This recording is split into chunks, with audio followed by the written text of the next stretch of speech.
glad that you've taken time out of your busy schedule to be a part of this and to come and network with so many of your friends and business connections. We've got a jam-packed sort of day today, as we almost always do, so we're going to get started here. I'm Brenda Payne, the CEO here at the Chamber. Wanted to make a public service announcement real quick before I bring Frank Friels up for our invocation and pledge. Lori Ashley, who is our register for voters, has asked me to make an announcement to business owners here in Hendersonville. They are looking for poll workers for the upcoming elections, and they're hoping that business owners will allow folks to take days off and not have to be charged vacation days for that opportunity to serve at the poll during the election. And they also are asking that you may even consider a slight compensation to allow them to be able to do that. So I'm going to put this up on our website, and probably in the newsletter, but we'll have a phone number available for you, but just wanted to make sure that you could get that announcement from her.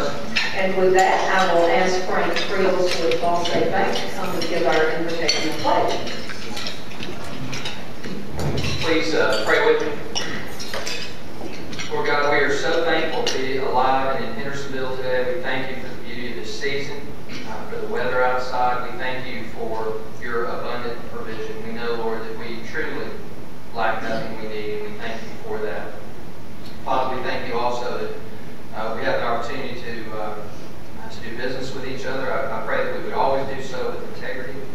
And Lord, that you would just bless our meal today. We thank you for it, for we pray in Jesus' name. Amen. Let's stand and say the pledge together.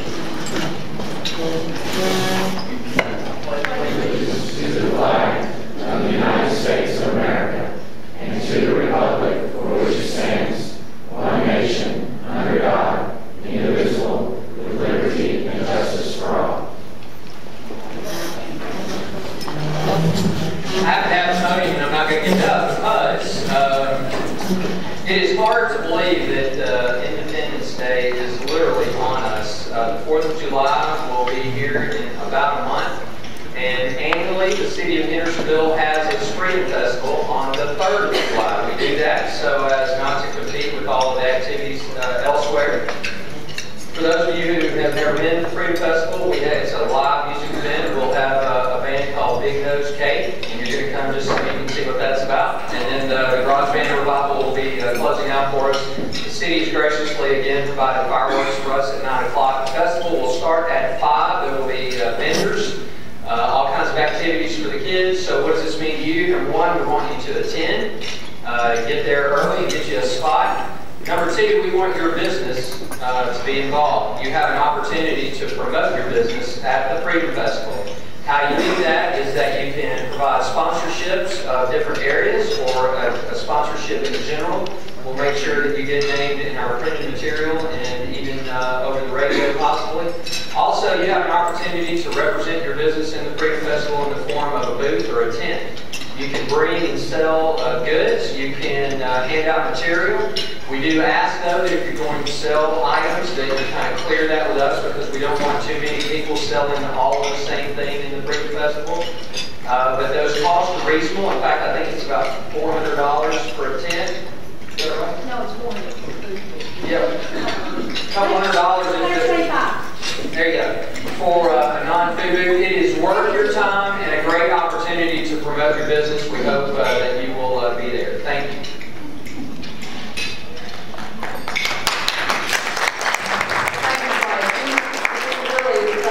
Appreciate Frank Friels and Lindy Gong and Remax Choice Properties. They have co-chaired this event for the last several years and do a great job. And Julie White helps us sell booths out there in the community, so it's a wonderful opportunity for everybody. It's my great pleasure now to introduce our incoming chair for the Hendersonville Chamber. This is the first time that Lynn has been up in front of you as the chair of the Chamber. He's been here just about every month in this past year introducing the guest speaker. But he's changing roles a little bit. We're going to this year, but, but please help me welcome Lynn Silverman with Huntington.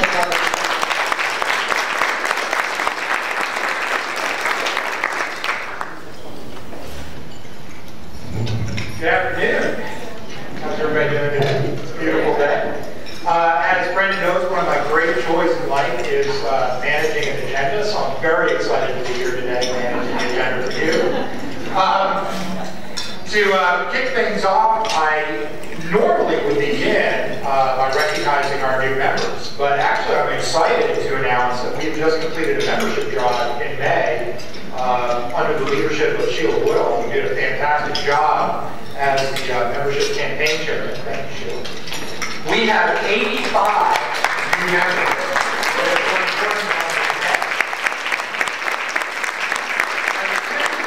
All 85 of them here, but I figured we'd get out of here by tomorrow, so that would probably take a little too long.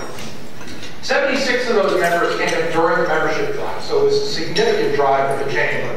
Hopefully you'll be able to seek out and welcome these new members to the Chamber. You'll see on your table a list of the members who've been brought on board, but we will specifically recognize them at our upcoming award ceremony, which you all hopefully have on your calendar.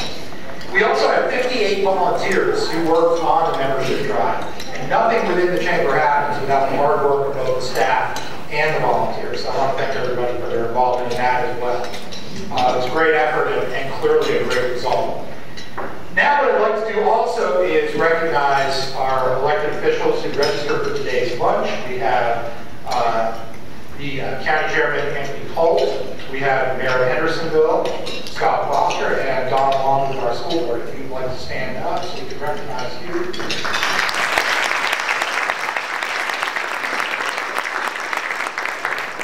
Also, if any other elected officials have come in since and would like to stand and be recognized.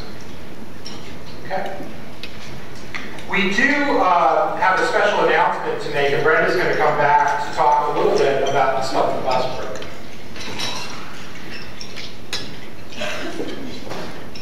Thank you very much. Dana Gibbon came to the United Chambers of Commerce a few weeks ago and asked if we would be willing to participate as a county-wide organization, as the Hendersonville Chamber had last year with United Way, for the initiative called Stuff the Bus. And this essentially is an opportunity for us as a business community to support children who need the kinds of school supplies that they will use all through the coming year. Now, I can't believe that I'm standing here in front of you on June the 5th talking about the upcoming school year because, my God, they just got out of school. I think it was last week or something. But regardless of that, because of the school calendar, the summer is shorter than it used to be. School starts around August the 6th, I believe. And there's an opportunity, there's a need to get these supplies in over the next few weeks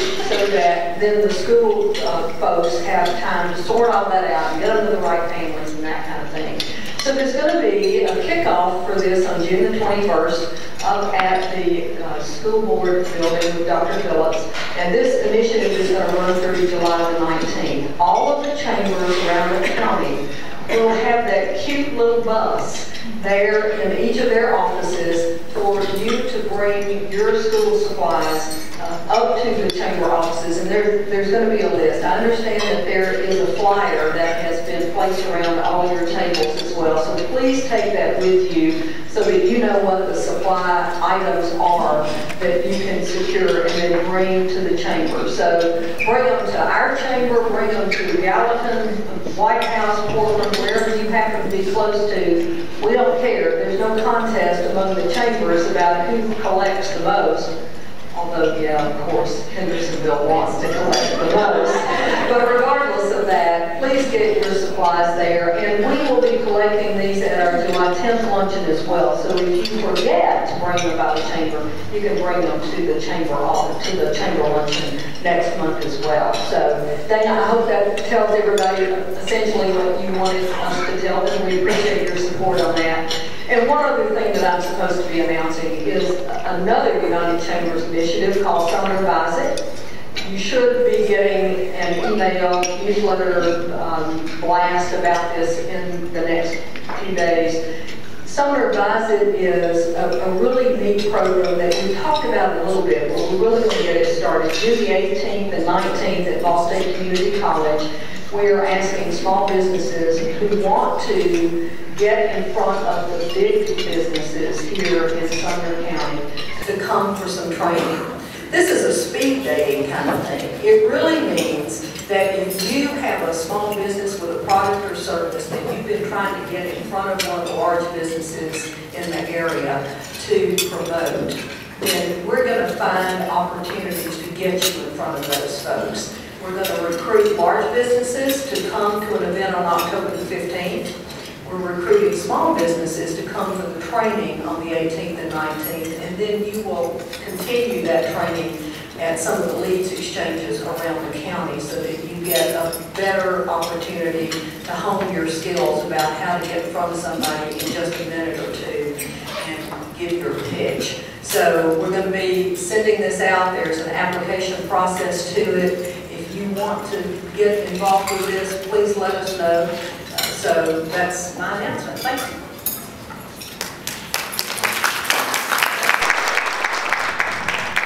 One of the things I'm continually impressed with this organization, particularly the staff, but they're always giving new ways for us to grow our business. And really, to me, membership in a chamber, particularly this chamber, is a tool. And like any tool, it's only effective if you use it. And I would encourage all of you to take advantage of many of these opportunities as you can.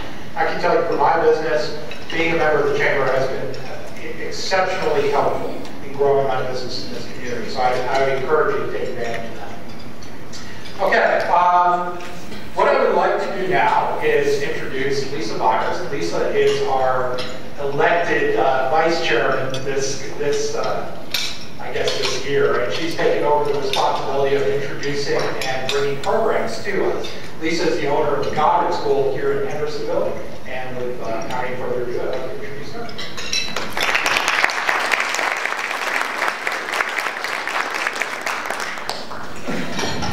Good afternoon, and Glenn, thank you for that warm introduction.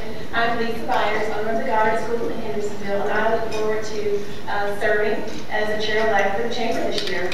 I also have the honor today of introducing our luncheon speaker, who is Dr. J. Winston Porter.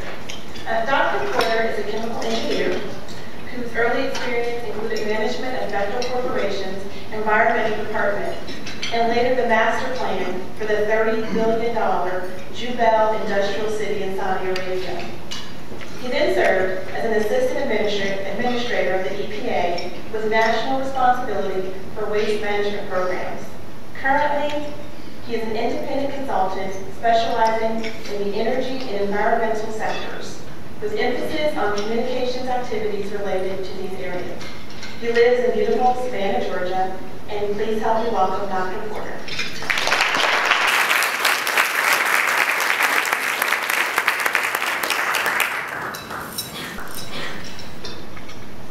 Thank you very much. It's a real pleasure. I want to bring greetings from, as you said, beautiful Savannah, Georgia, where I've lived a grand total of 1 year now, and I'm enjoying it a lot. Before that, I was in Leesburg, Virginia, which is in Loudoun County, Virginia. Now, I might add that I was actually president of the Chamber of Commerce in Loudoun County for 1 year.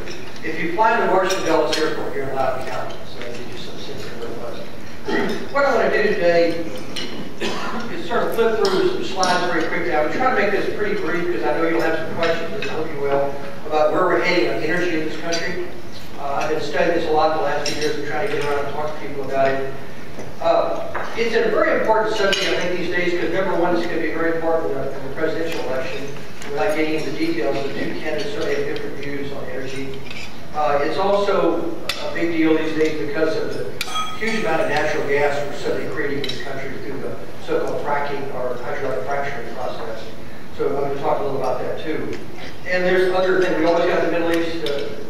They can always come through with lots of strife, whether it's we need it. So we have a lot of issues in the Middle East that relate to oil and so forth. And finally, the Japanese earthquake was a pretty big deal, particularly related to nuclear power. I'm going to go through a few charts here and sort of tell you where I think we are. There's a little bit of detail here, but I'll try to get through it pretty quickly.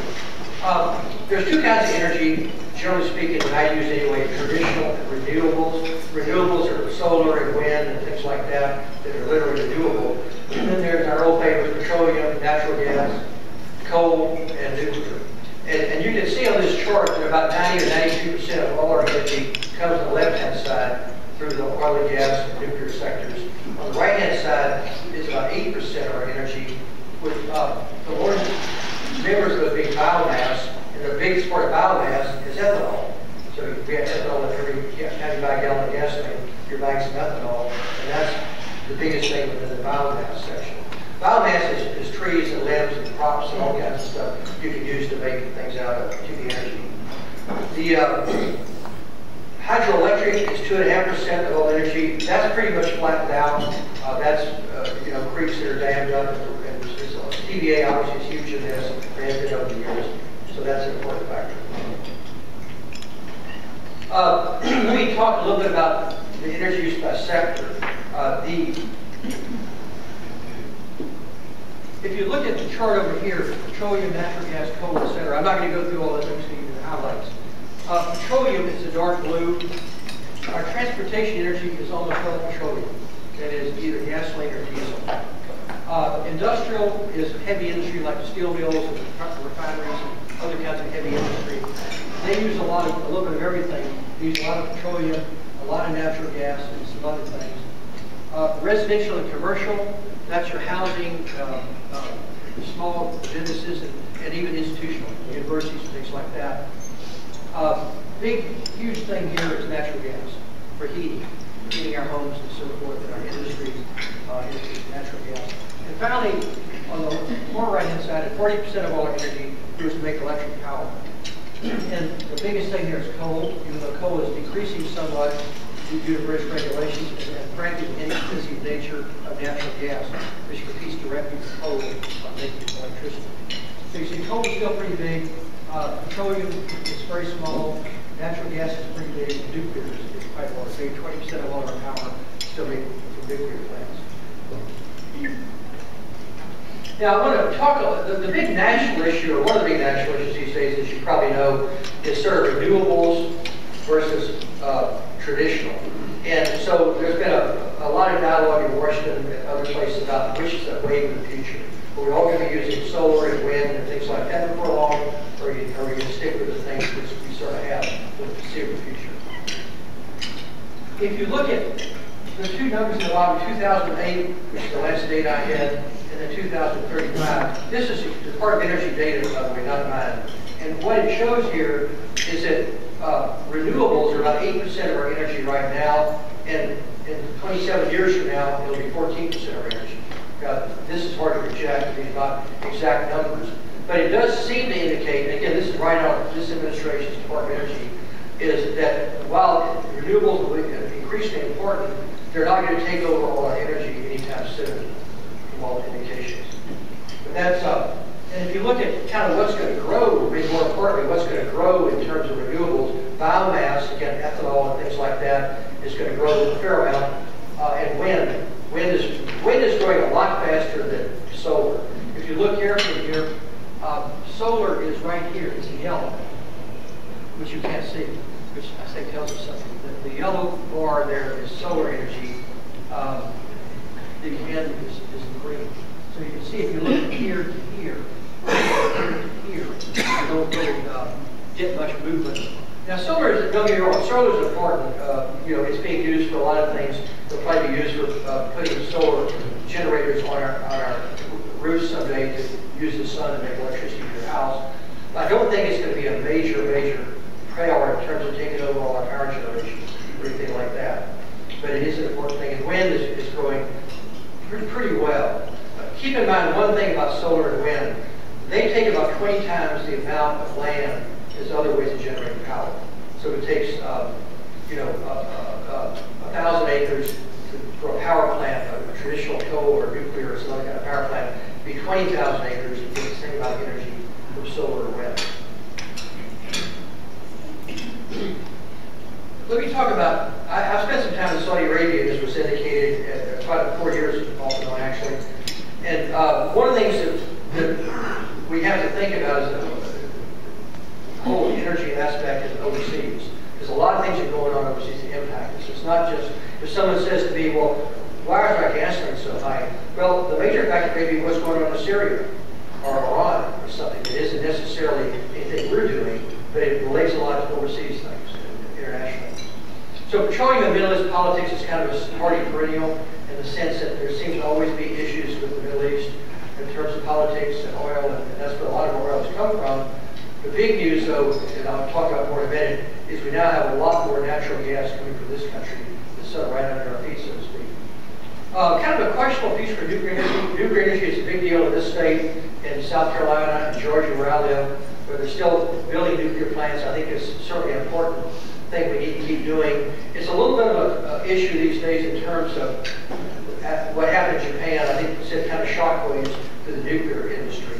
Now, having said that, most of the people that died, if not all of them, in that catastrophe in Japan, died from the tidal waves and things that came in, not from the power of radioactivity or something like that.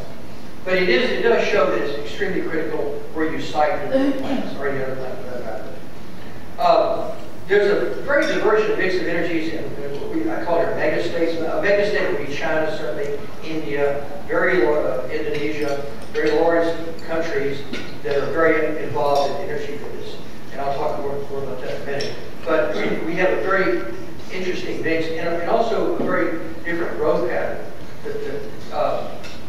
China is, as you'll see in a second, is actually passing us pretty rapidly as being the biggest energy user in the world.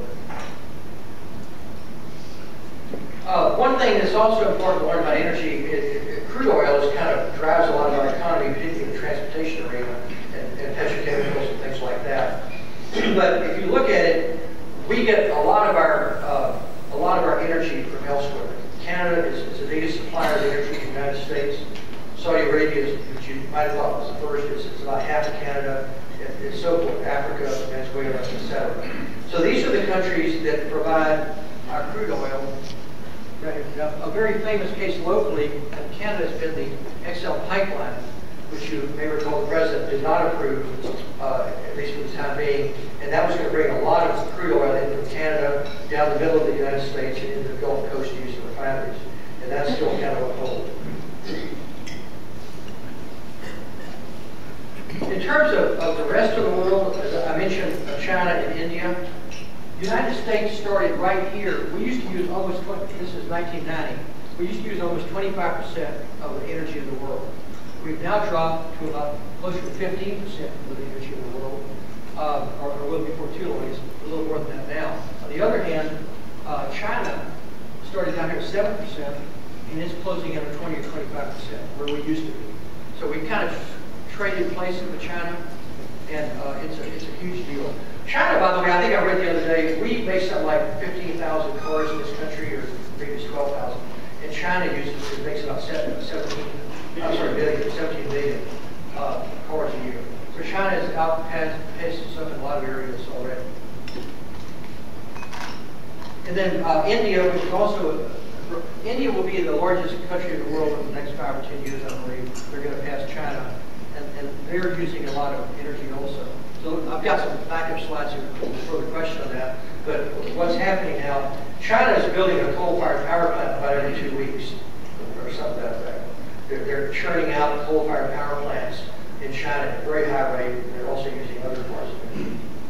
So that's a huge deal.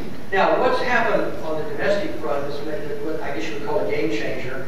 It has to do with the hydraulic fracturing using high-pressure water and certain chemicals to break open formations so we can capture gas that we couldn't get before.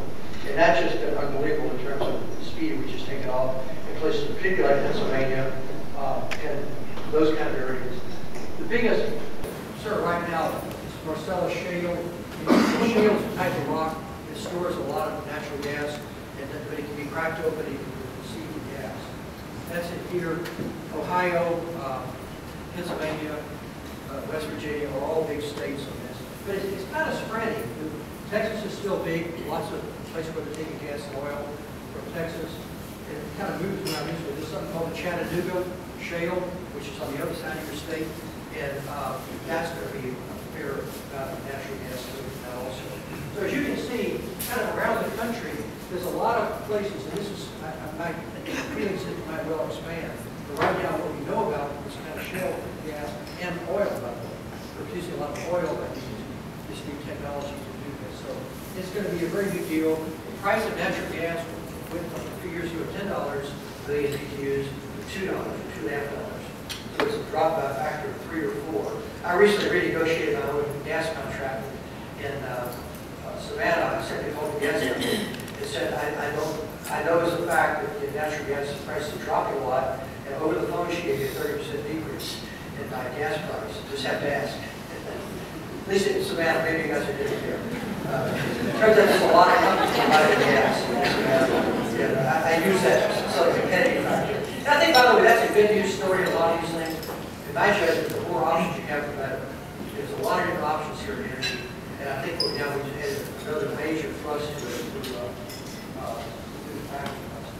If you look, I'm not going to get into a big geology study here, but this is the way fracturing works. You put down a well up here, put down a lot of high pressure water. It goes down 5,000 or 6,000 feet, and under a lot of pressure, it breaks open a formation which is full of gas. There's two technologies here that have kind of changed the whole energy picture of this country. One is the fracking itself, the fracturing. That's been around a long time. It's just being used with something new. The other thing is horizontal drilling. You can now send a pipe underground and then turn and go horizontally. And what that does is allows you to stay in the formation you want to be in. This is the formation in this diagram. That's where the gas is. So you don't want to go right through it. You want to turn it and go this way through it. So the things we have to watch, though, there's certainly some dialogue on this. Points to watch: water management. We got to be careful about this water, where it goes, and so forth. EPA regulations, what they're going to be, and things of that nature. Okay, let me sort of summarize, and we'll see if you have some questions. Kind of where we are, in my judgment, is we need to use all our tools. I indicated we need all these things that we can do, solar, wind, whatever. I think the big ones are certainly going to be the hydrocarbon kind of things. We have to let the markets and technology work. This is really what happened with the gas. It was a pretty much a free market thing, and it just people got better and better at this and figured out how to do it. We need reasonable, cost-effective regulations. I used to be a regulator. I'm not against regulation, but we've got to be careful we don't kill off whole industries by regulation unless we're really sure we need to. In most cases, we don't. Hydrocarbons, being oil and gas, basically, a little bit of coal or some coal, just going to lead the way for the next few decades, in my opinion. And finally, shale gas and liquids are the real game changers. So that's kind of what I want to say. Just a quick fast forward through this, and I think rather than going on too far, why don't I see what you've got in the way of questions? Yes, sir. For beginning of the current administration, there was a lot of conversation about the smart grid. I've heard a lot about that recently. Can you comment on that? Yeah, I think it's still around. I'm going to say I'm not an expert on that, but I think what we're alluding to is how to use electricity and things in a smarter fashion. I personally believe there's a lot of room for improvement in all kinds of efficiencies, of which that would be one. I don't know this to be a game changer, but I think the more things we can do by being more sophisticated in how we use our materials is going to be very important. Yes, sir. Porter, could you expand or clarify exactly what the Green River Formation is in the Midwest, where there's as many oil reserves in that region as there is in all of the Middle East? Is that correct? Yeah, you're talking the Rocky Mountain area, I think. There's unbelievable amounts of things like oil sands, they call it sometimes, in Colorado, where there is technically as much oil as there is in Saudi Arabia. That's the good news. The bad news is the Saudis just put a well down and pull it out. That's going to take a lot of processing and a lot of energy to remove materials, although it's certainly got tremendous potential. People have to be careful in talking about how much reserve we have, because what we really need to know is how much is recoverable. And recoverable is both technical and it's economic. And what's happened recently is people have figured out how to get a lot more gas and oil out in formations we thought we'd kind of given up on. You know, I'm from Texas originally, and Texas thought 10, 15 years ago it just pretty much topped out.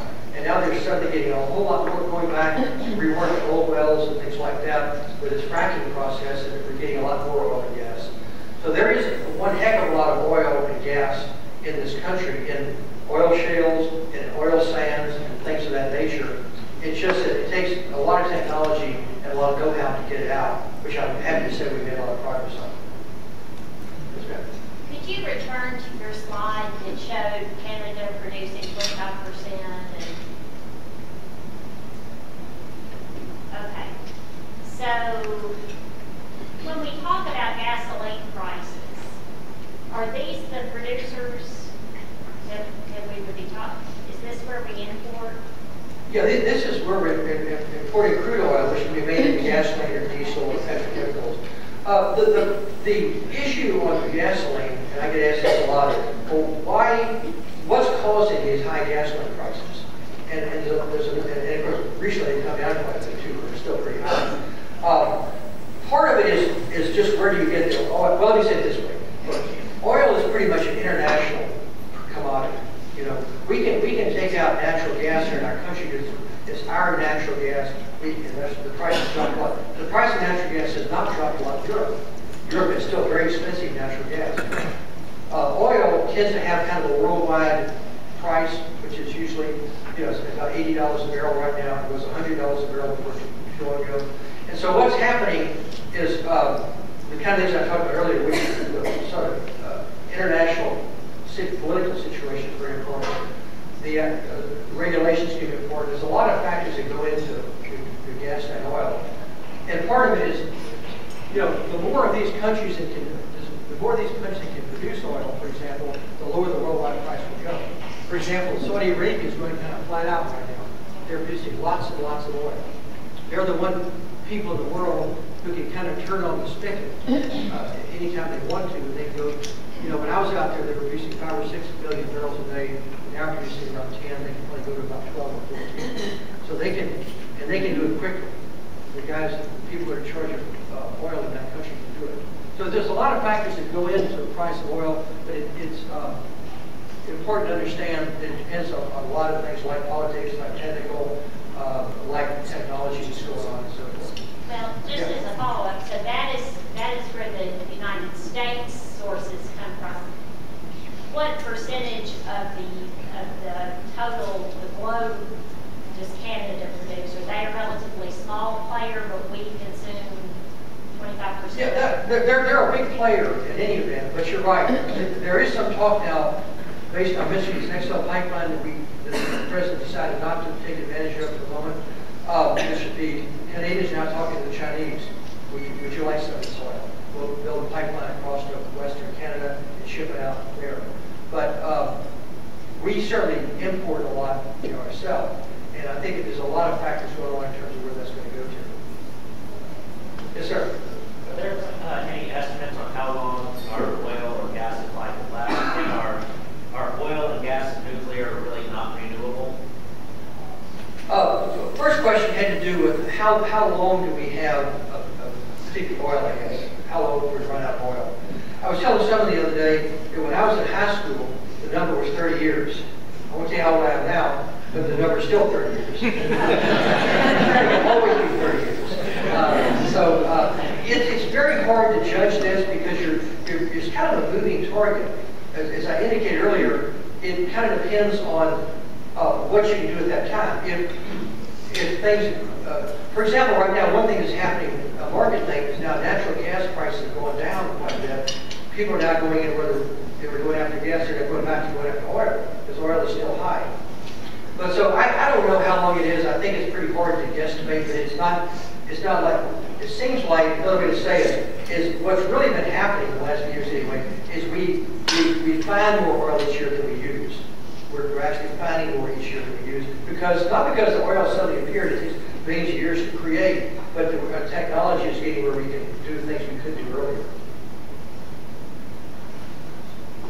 Anybody else got it? Yes, sir. Do you know what our oil refinery capacity is here in the United States?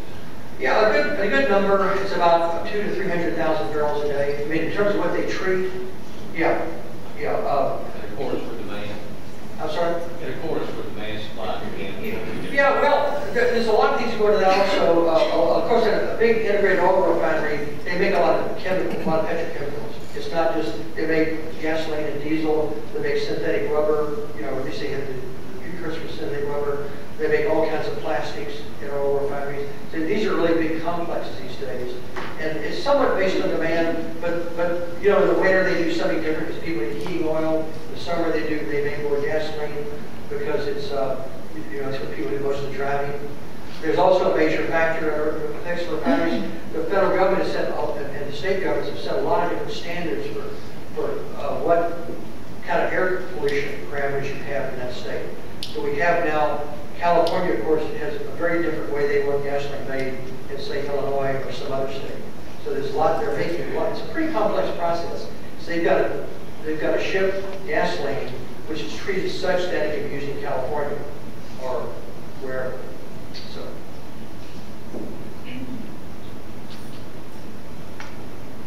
Anybody else? Okay, well, thank you very much. I enjoyed it a lot.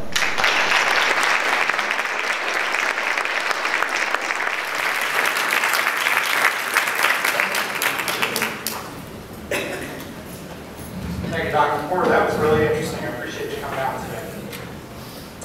All right. What I'd like to do now is introduce Mike Cole, who's going to come up and talk about the citizen of the year.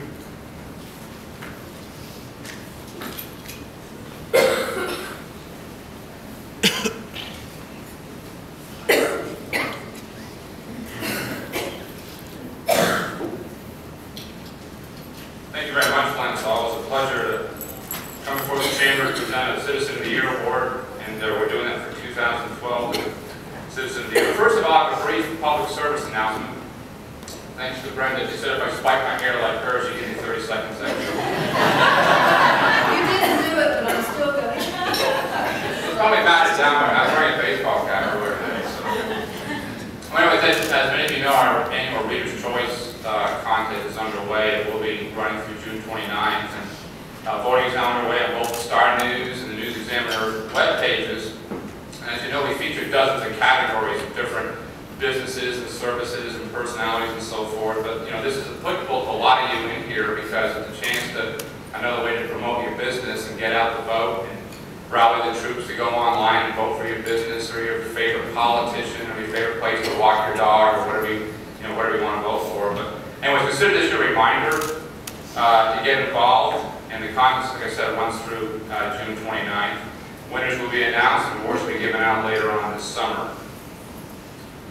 You know, oftentimes we give out the Citizen of the Year award, we tend to recognize unsung heroes, people who work behind the scenes in various ways to support others and make our community a better place. This year's honoree is no exception in terms of rolling up her sleeves and getting involved and making a difference. But what sets her apart from the norm is that she's a fairly prominent member of our community, a CEO in fact, who time and again stepped into the front lines and not just lent her name and executive muscle to a cause, but invested plenty of her own blood, sweat, and perhaps even tears to make things happen. And just as an aside too, she's a classic case of someone who didn't just one day get a CEO's position handed to her by mommy and daddy or whomever. Over a span of 20 plus years, she diligently worked her way up from the ground floor, starting out as a staff nurse in Chattanooga, working her way up to the nursing supervision and management ranks, eventually to become chief nursing and operating officer at Hendersonville Medical Center, and 6 years later she became COO at Skyline before returning in 2007 to what is now TriStar Hendersonville Medical Center. Now that's a great American story. What makes it even more noteworthy is what she has accomplished as a civic-minded role model in our community. She serves on boards of directors of the Hendersonville Chamber of Commerce, the Forward Summer Economic Council, and United Way. And trust me, she is much more than a board-sitting figurehead. Earlier this spring, she was recognized as the top fundraiser for the local at Summer County United Way's most recent capital campaign, and the fundraising award was renamed in her honor. That's pretty heady stuff. She's also an active member of the Hendersonville Morning Rotary Club and was appointed by Governor Phil Bredesen a few years back to the Tennessee Medical Laboratory Board. However, of all the parts parts she plays within the hospital and the community. I'm told her favorite role is of Nan to her 4-year-old granddaughter, Addie. It's my distinct pleasure to award this year's Starting Assistant of the Year award to Regina Barber.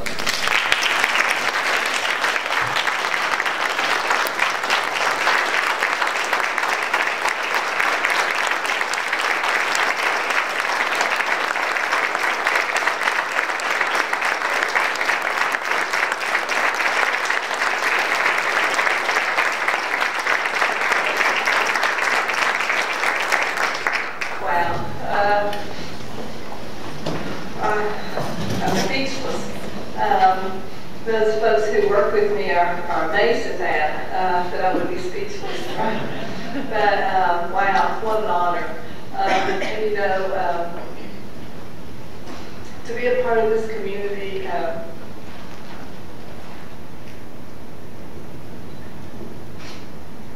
I get so much more out of being able to give back to our community that we live in than the other way around, no doubt about it.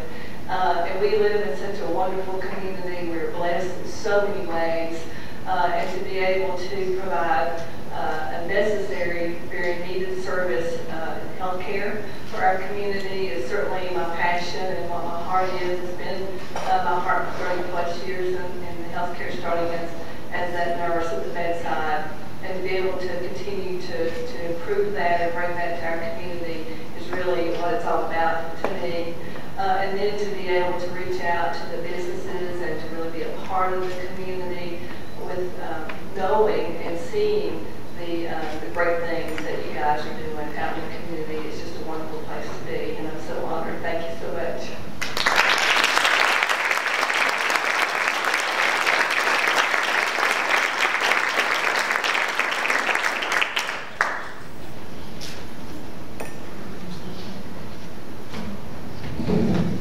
I've had the pleasure of working with Regina on a couple of different boards, and I can tell you she is the real deal. She's the combination of smarts and heart, which is an amazing combination.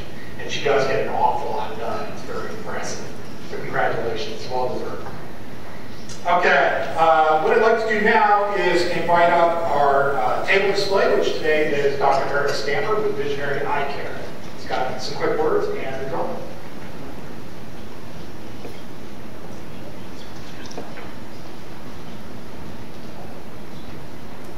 I'm so glad I get to follow that. Congratulations, Regina. Anyways, the reason I'm here today is just to invite all of you, my friends, to our trunk show this Thursday. This is the big annual event we do. I'm Eric Stanford. I'm the optometrist at Visionary Eye Care Center. And one day a year, we bring in some of our frame reps. They bring their entire frame and sunglass lines. Everything they bring, plus everything we have in the office, is 30% off. We have food, we have chair massages, so it's just a fun event. It's this Thursday, we're in the Chamber building, so I just wanted to invite you guys all out to that. And then also we have a door prize for a $25 gift card for Mimi's Cafe.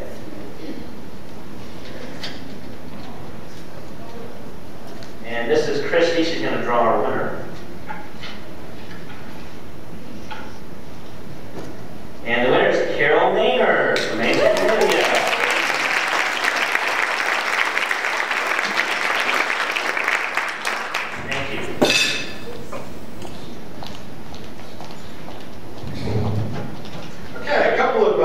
Announcements, some upcoming connection opportunities. We have the Leads Exchange, which meets at the Chamber office every Tuesday morning at 8 a.m. and also every Wednesday at noon, so I'd encourage you to come out to that. We also have our Business After Hours, which is coming up on June 21st at the heart of Hendersonville. That's from 5 to 7. And what we're going to do a little differently this month is we're going to have a special member orientation for the mostly new members, which will start at 4 o'clock. Also at the heart, just before the Business After Hours. That way you can get oriented to the Chamber and roll right into shaking a bunch of hands. So it's kind of a good combination there. As far as our July luncheon is concerned, I know you all have it on your calendar for July 3rd. If you come here, you will be alone. So it will be on Tuesday, July 10th instead. Please mark that down. And we will have a great program for you then. As far as promotion is concerned, we have some upcoming promotion opportunities. I'd like to invite Sheila Woodall to come up and talk a little bit about our upcoming awards.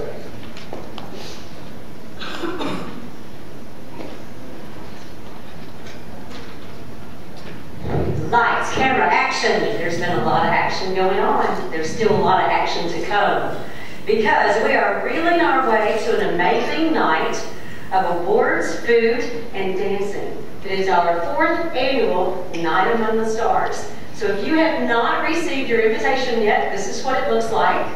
There is also an RSVP card in there. So if you haven't received those or you need to turn those in, please see Cassie at the Chamber office. But we are so very, very excited about that. Lots of awards will be given that night, along with the food and the dancing and the fun. We will be recognizing our Standard Awards, which is a Vouching Handing Award, Volunteer of the Year Award, Large and Small Business Award, as well as recognizing the amazing winners of the awards that we had in our just recent membership blitz and our membership drive. So very excited about those. Want you all to come out and quickly, if you are a volunteer in that membership drive that we just did, would you please raise your hand? Awesome. You got it. There's lots of surprises for that night, and we look forward to it. It is June the 15th. We are going to be starting the reception at 6:30. It's dinner and awards at 7, and then dancing after that. It is cocktail attire, and I'm so forward to seeing all of you there. Thank you.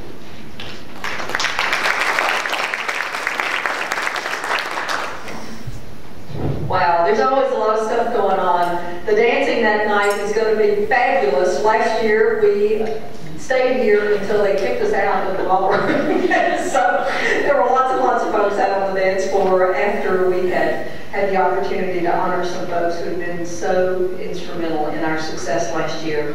I am here to tell you about one more opportunity for you that is really a little bit of a long range, but last year the Chamber decided to engage in a travel program.